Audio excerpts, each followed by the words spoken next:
अस्सलाम वालेकुम स्टूडेंट्स। आज की जो वीडियो है वो है हमारी क्वेश्चंस ऑफ लिंग्विस्टिक, क्योंकि एक रिक्वेस्ट आई थी कि लिंग्विस्टिक के वो टॉपिक्स बता दें जिनको हम कवर अप करें तो हमारा पेपर जो है वो क्लियर हो जाए। तो ये पास्ट पेपर की हेल्प से जो है ये टॉपिक्स जो हैं वो मैंने कवर अप किए हैं। ये मेन है पॉइंट्स जो हैं वो आप लोगों को दिए। अगर आप इन क्वेश्चंस को कर लेते हो तो आप इजीली जो है वो अपना पेपर अटैम्प्ट कर सकते हो, उसको क्लियर जो है वो कर सकते हो। सबसे पहले तो यहाँ पे जो, क्योंकि हम लोग ये जो वीडियो है वो सरगोदा यूनिवर्सिटी के लिहाज से है, तो यहाँ पे मोस्टली जो क्वेश्चंस एक या कम से कम दो, सम टाइम तो तीन भी जो हैं वो लैंग्वेज का जो पोर्शन है उससे आ जाते हैं।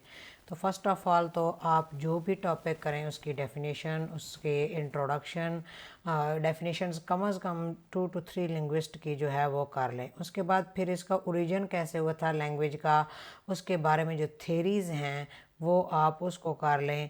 और अगर आप, मैं इसकी वीडियो का लिंक भी थेरीज़ ऑफ स्पेकुलेशन जो या theories and speculation of language का जो है वो शेयर कर दूंगी। ऑलरेडी इसकी वीडियो जो है मौजूद है। Functions of language, properties of language और करेक्टरिस्टिक्स ऑफ लैंग्वेज। एक क्वेश्चन आता है जो कि जनरल होता है, बट अगर हम इसका एनालिसिस करें तो हम इन्हीं टॉपिक्स में से main like characteristics of language and properties of language में से ही निकाल सकते हैं। और वो है how human language is a different from animal. मतलब ये है कि इंसान जो है वो उस एनिमल से कैसे डिफरेंट है या उसकी लैंग्वेज कैसे डिफरेंट है एनिमल से। उसके बाद हमारे पास जो नेक्स्ट मेन टॉपिक आता है वो है लिंग्विस्टिक का। तो सबसे पहले अगेन आपने लिंग्विस्टिक की भी डेफिनेशंस कर लेनी है, उसका इंट्रो प्रिपेयर करना है, उसके ब्रांचेस ऑफ लिंग्विस्टिक जो हैं वो आपने कर लेनी है। मिसअंडरस्टैंडिंग्स क्या हैं लिंग्विस्टिक के बारे में, कुछ मिसअंडरस्टैंडिंग्स हैं तो वो कौन कौन सी हैं, क्योंकि इस पे जो है वो सरगोदा यूनिवर्सिटी में क्वेश्चन आ चुका है पास्ट में। तो ये मिसअंडरस्टैंडिंग्स वाला क्वेश्चन जो है उसको आपने प्रिपेयर कर लेना है। मॉर्फोलॉजी के अंदर आप लोगों ने करना है मॉर्फीम और इसके टाइप्स। बहुत इंपॉर्टेंट क्वेश्चन है इसके अंदर। Free morpheme, bound morpheme, derivational morpheme, inflectional morpheme, ये इसकी टाइप्स हैं।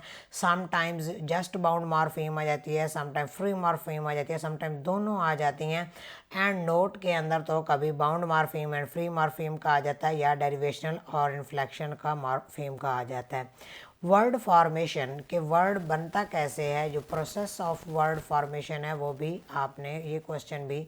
और जो मोस्टली टॉपिक्स जो हैं उनके बहुत, मतलब ये लिटरेचर से हमारे क्वेश्चन जो होते हैं लाइक वो कम होते हैं, यहाँ पे इतने ज़्यादा नहीं होते क्योंकि ये एक स्पेशली पूरा डिसिप्लिन है। मॉर्फोलॉजी की अगर देखा जाए उसकी फुल बुक है, लेकिन हमारे क्योंकि थोड़े चंक्स में वो इंक्लूड होता है जो एनुअली प्रिपेयर कर रहे होते हैं, एनुअल एग्ज़ाम के लिए प्रिपेयर कर रहे होते हैं ख़ुद को यूनिवर्सिटीज़ के ज़रिए पेपर देने के लिए। उसके बाद हमारे पास आते हैं कुछ लिंग्विस्टिक कॉन्सेप्ट हैं जो कि फर्डिनेंड डी सॉसर ने जो है वो प्रेजेंट किए थे। That is the signified, signifier, synchrony and diachrony, langue and parole, syntagmatic and pragmatics. अब यहाँ पे अगर आप एक और जो चीज़ है उसको नोट करें तो ये नोट फॉर्म में ये वाले जो टॉपिक्स हैं वो मोस्टली आपके सामने होंगे। और उसके बाद नॉम चॉम्स्की ने जो कॉन्सेप्ट दिया था कॉम्पिटेंस एंड परफॉर्मेंस का, ये भी आपका नोट जो है वो आ जाता है। साइकोलिंग्विस्टिक के अंदर अगर हम लोग देखते हैं तो हमारी जो हमारे डिसिप्लिन है या कंसेप्ट है बिहेवियरिज्म एंड मेंटलिज्म, जो अप्रोचेज हैं ये हमारी आ जाती हैं। समटाइम जस्ट बिहेवियरिज्म आता है, समटाइम मेंटलिज्म आ जाता है, समटाइम्स जो है वो जस्ट वो कहते हैं कि राइट अ नोट ऑन साइकोलिंग्विस्टिक। फिर उसके बाद स्टेजेस ऑफ लैंग्वेज एक्विजिशन के, लैंग्वेज को अक्वायर करने का तरीका क्या है, कौन कौन सी स्टेजेस हैं जिससे जो है वो हम गुजर के लैंग्वेज को अक्वायर करते हैं। फिर difference between language acquisition and language learning. Language acquisition में लग गया कि जो हम अक्वायर करते हैं जो अनकॉन्शियसली, एंड लैंग्वेज लर्निंग जो होती है वो हमारी कॉन्शियस लर्निंग होती है। मोस्टली एक्विजिशन जो है वो बच्चा जो है वो उसको कर रहा होता है कि जब वो पैदा होता है तो वो उसको अक्वायर करता है, बट जब वो बड़ा हो जाता है तो सोसाइटी को देख के जो वो दूसरी लैंग्वेज या तीसरी लैंग्वेज या जो भी होती है वो जो सीखता है वो लर्निंग में हम लोग उसको इंक्लूड कर देते हैं। सोशियो लिंग्विस्टिक का आप लोगों ने dialect and how dialect attain the status of standard language के एक डायलेक्ट पहले और फिर डायलेक्ट जो है वो लैंग्वेज के अंदर कैसे कन्वर्ट होता है उस प्रोसेस को आप लोगों ने लिखना है। Factors of socio linguistic, relationship between language and culture. And again मैं आपको ये कह रही हूँ कि ये सबसे ज़्यादा इंपॉर्टेंट क्वेश्चन है, जस्ट वही मेंशन है, इररेलेवेंट या फिर जो एक आध दफ़ा आए उनको नहीं किया गया। सिमेंटिक के अंदर जो हमारा मेन है वो है मीनिंग और उसकी टाइप्स, ठीक है। लेक्सिकल रिलेशन जिसमें सिनोनिमी, हेपोनिमी, ये जो सारे हैं ये लेक्सिकल रिलेशन। उसके बाद सिमेंटिक के अंदर जो इसकी थेरीज़ हैं वो हमने करनी होती हैं और उनमें से मोस्टली फील्ड थेरी जो है वो आ रही होती है, नोट में भी आती है एंड समटाइम 25 मार्क्स के लिए भी आ जाती है।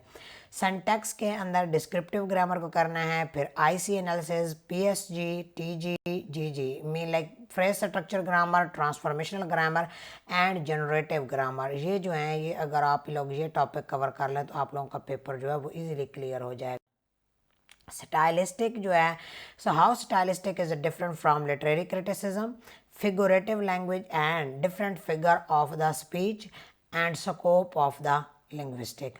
Phonetic and phonology, phonetic and phonology के अंदर अगर हम लोग देखते हैं तो manner of articulation, place of articulation and sometime दोनों आते हैं, manner and place of articulation.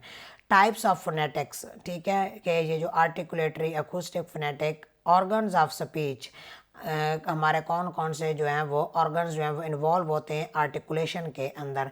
And last one is pure and short wall. अगर आप लोग इन टॉपिक को क्लियर कर लेते हैं तो आप लोग पेपर का आपका इजीली जो है वो क्लियर हो जाएगा। अटेम्प्ट करते हैं, इनको प्रिपेयर कर लेते हैं अपने एग्ज़ाम्स के लिए तो आप लोग इजीली जो है वो पेपर को क्लियर कर सकते हैं, आप लोगों को कोई मुश्किल जो है फेस नहीं करनी पड़ेगी। ओके जी, अल्लाह हाफिज़, सी यू इन नेक्स्ट वीडियो।